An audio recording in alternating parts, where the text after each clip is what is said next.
Welcome to OBM Unscripted, where the systems get sassy, tech tantrums are tamed, and real talk rules the mic. We're your hosts. I'm Christy Beard, your go-to strategist and business coach. I'm Manita Brooks, your operations and tech whisperer. And I'm Lena May, the guru of systems and workflow magic. We're all accredited OBMs, and we have seen it all. If you've ever wanted to scream into a client brief, cry over Zapier, or Google, "Can I invoice for emotional labor?" you're in the right place. This is your space for behind-the-scenes stories, hot takes, and community vibes for OBMs, VAs, and online service bosses. Real talk, real answers. Unfiltered, unscripted. Hi everyone, welcome back to OBM Unscripted Part 3, where we are wrapping up our discussion of all of our journeys into the OBM space. Let's pick right up from where we left off last week. What's great about being an OBM is because you finally get to decide what you want to do in your job, right? Like if I were sitting full time behind somebody's desk, I would be miserable at this point because I know I could give them so much more, but I'm stuck in their box, right?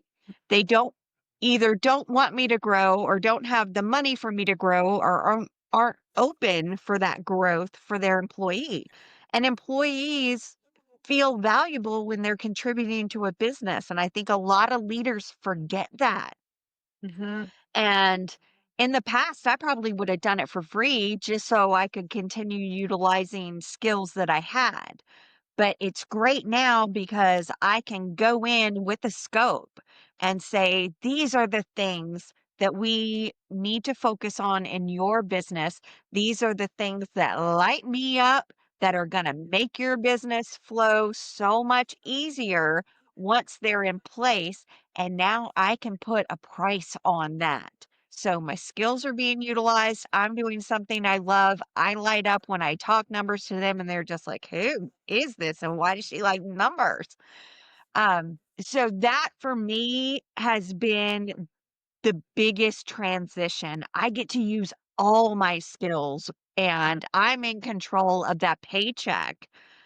And some days, early on, it was feast or famine because I had to learn how to apply what I do for real estate agents in my own business. So I'm still kind of putting pieces together, but now I can demand those higher rates because it's so valuable to my target.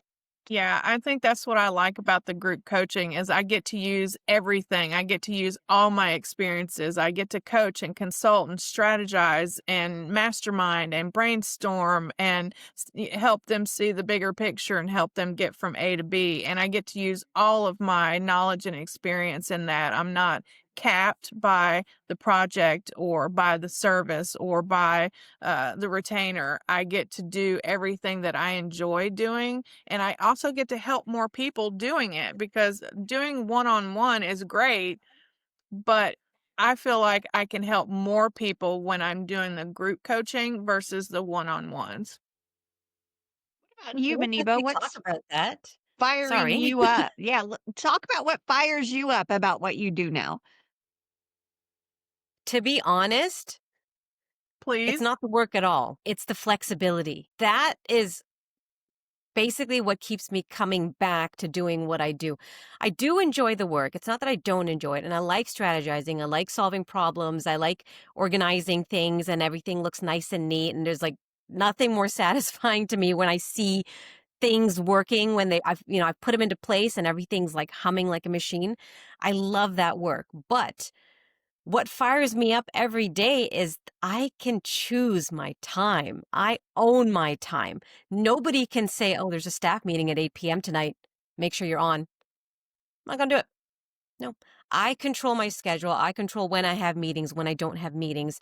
I can basically say, oh, sorry, got to go do something with my daughter and come back to the work and everything is still there. That's really what keeps me going is knowing that I have a source of income that I can rely on, that's paying all the bills, that I can reinvest into growing the business and, scaling it beyond, but still knowing that I don't answer to anybody and I don't have to tell someone, "Oh, I have a headache today. I'm sorry. Is it okay if I don't work? Is it okay if I just work a half day?" I don't miss those days of having to do that and be answerable to someone else for wanting to take care of my own basic needs.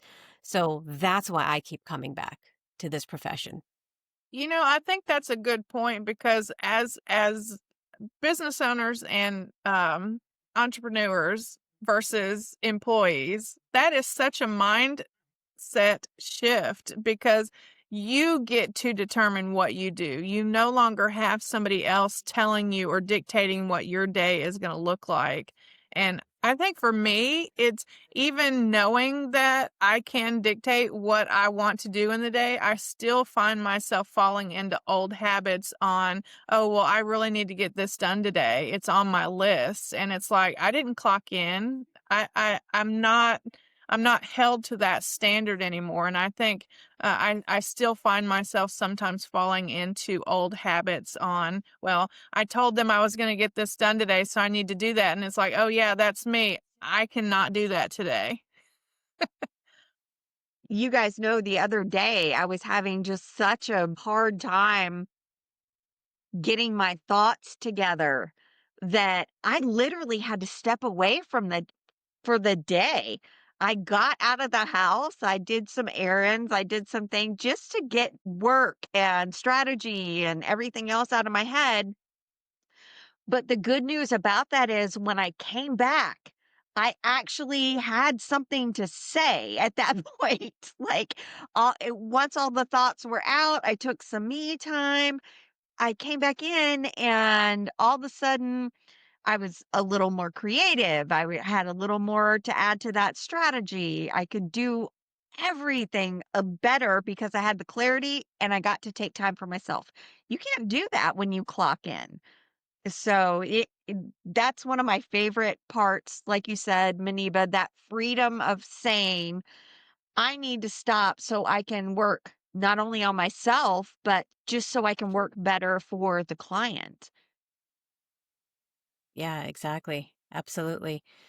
I wanted to talk about one more thing. If you could give a piece of advice, knowing everything you know now, to your past self, what would it be? Oh, my goodness. There sooner. I would email myself some keywords that I could plug in when I was doing my search, and I would have been 5 years ahead of where I currently am. Yeah. Yeah. Keywords.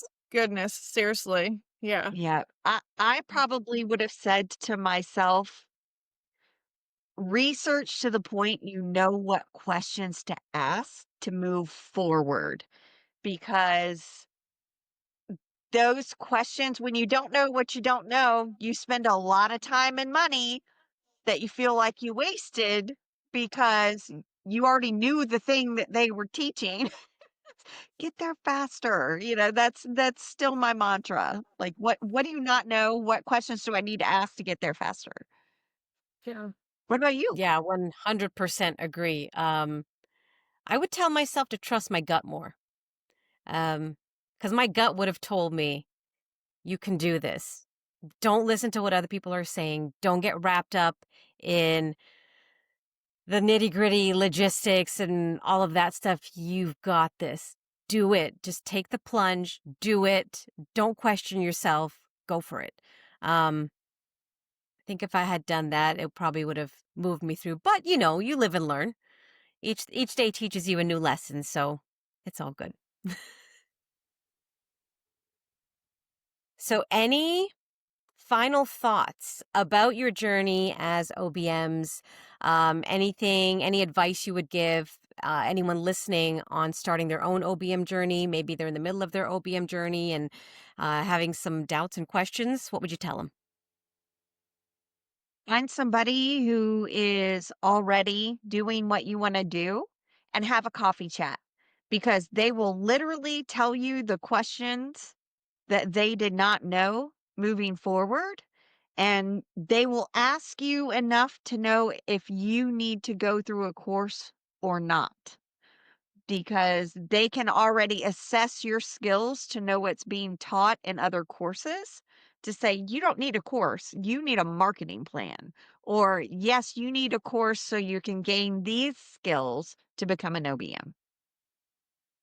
Yeah, I think I would say to look at what you really love to do, what you lose time doing, and focus on that. I made the mistake of wanting to do all the things. And honestly, I've circled right back to the main thing that I always end up doing, that I love to do, that I lose time in doing. And so save yourself the time.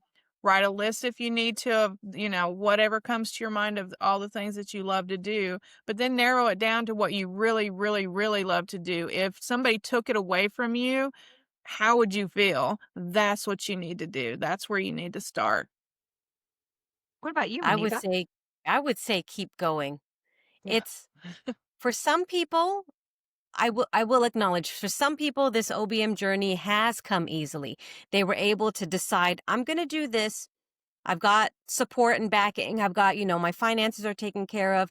I have, the freedom to go ahead and take my time learning, and I'm going to do this course and I'm going to implement some things, and they find success very, very quickly. I would say if you are not one of those people where everything is falling in line perfectly, don't question your abilities. Sometimes it is going to be hard. Days are going to be hard. Things are going to feel like it's just not moving. Keep going one step in front of the other. Just keep moving forward. As long as you keep moving, it doesn't matter how fast you're going. Just keep moving, keep showing up, keep doing it, keep doing the work, and don't compare yourselves to other people because everybody's journey is different. Their life circumstances are different. Their economic realities are different. Every journey is going to be completely different from the next. Sure, some people find success right away. Others don't find success for 5, 10 years. Other people are moving along at a steady pace. That doesn't have to be you. You are the author of your own story. So write it and keep going. Thank you both for this conversation.